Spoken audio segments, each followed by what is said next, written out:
I think, there's things we're doing, we're changing. The funny man comes to us all the way from Haverhill, Massachusetts. Please welcome Mark Brunelli.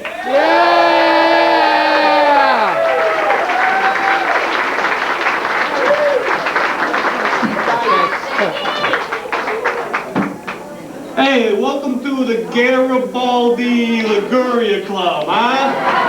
Yeah. I don't know what it is, but something about this place makes me want to whack somebody and then go sit down and have some nice cannoli.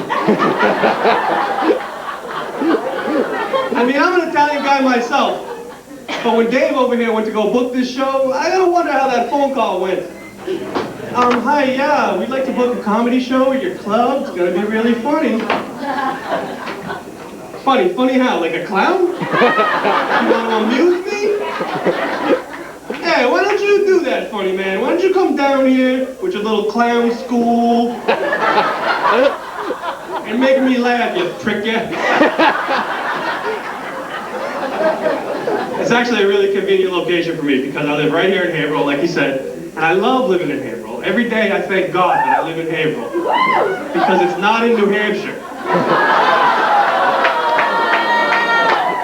I mean, if I had ended up just a few miles down the road in Plaistow, I don't even want to think about how my life would have turned out. By now, I'd probably have a police-issued ankle bracelet and a pregnant sister. But I have spent a lot of time in New Hampshire, and I'm telling you guys, if you want to get along in that state, you've got to remember to remain neutral on the whole Ford versus Chevy pickup truck debate. I mean it, that shit gets violent up there.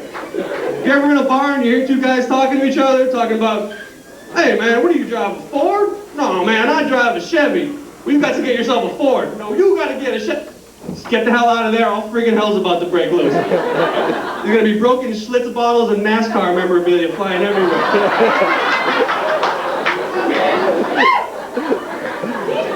Anyways, I'm feeling really good tonight because I just lost 10 pounds. Yeah, you like that, don't you, sir? I knew it was time to go on a diet when my sweet, adorable little 5-year-old niece came up to me at a family party, put her hand on my stomach and asked if I was pregnant. I said, oh, isn't that sweet, honey? No, Uncle Mark just needs to lose a few pounds. And by the way, there's no Santa Claus.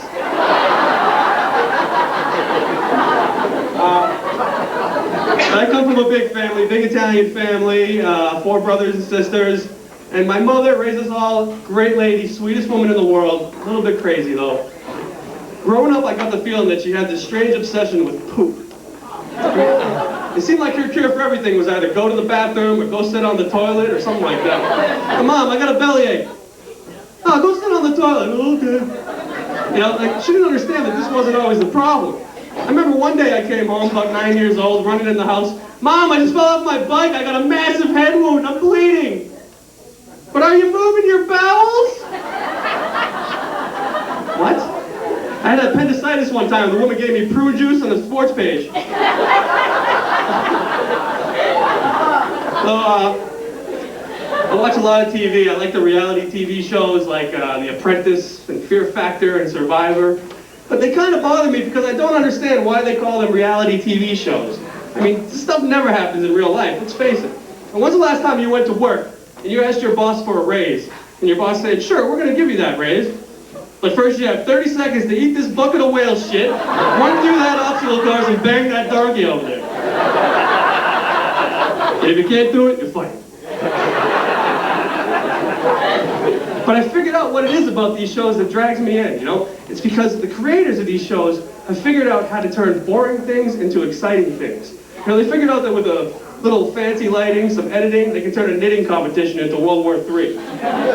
Like the Iron Chef. You know, this show's about cooking. Is cooking really that exciting? Yes, apparently, when you're throwing a crazy, screaming Asian guy. The guy's like, today's secret ingredient is cheese! But it's not cheese. It's just cheese. It's just boring, stupid cheese. And yet I'm sitting at home on the edge of my seat like an idiot talking about, quick, it's cheese! Turn on the VCR! Record it! Cheese is awesome. So, Anyway, reality TV. I also like science fiction movies a lot. Big fan of science fiction. I'm one of those nerds you hear about. You know, Star Trek gets me a little bit wet. And one of my favorite movies is The Empire Strikes Back. But there's this really weird scene in that movie where Luke Skywalker, the main character, makes out with his own sister. So I wanted to get to the bottom of this. I rented the DVD. And I'm watching the DVD extras, and it turns out that scene was originally completely different. Originally, Luke goes in to make out with his sister, and then all of a sudden, Darth Vader comes in and he goes, "What are you guys, from New Hampshire?"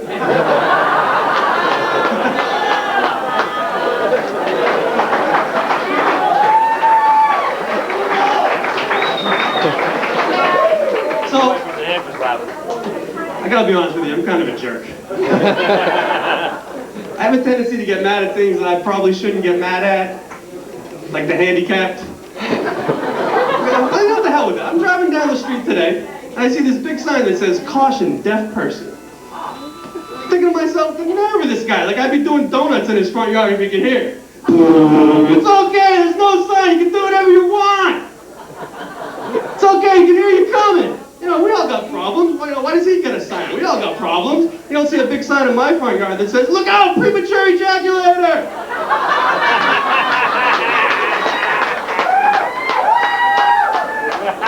My girlfriend loves that joke.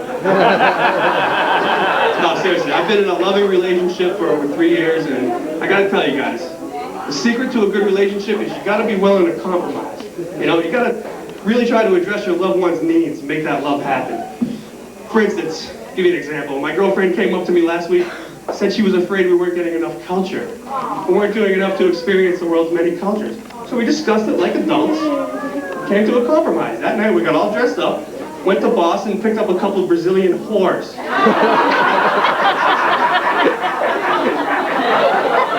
We all had a great multicultural experience.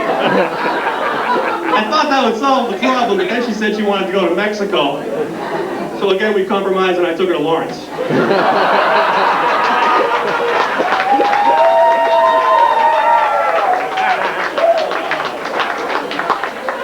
So, I work in the office during the day. We send a lot of emails back and forth. And I'm getting kind of sick of it because people say things in emails that they would never really say in real life. Or say out loud. I got an email from this guy today that started off with the phrase, "I hope this email finds you well. I hope this email finds you well." What is this, jolly old England? Who are you, the Sheriff of Nottingham?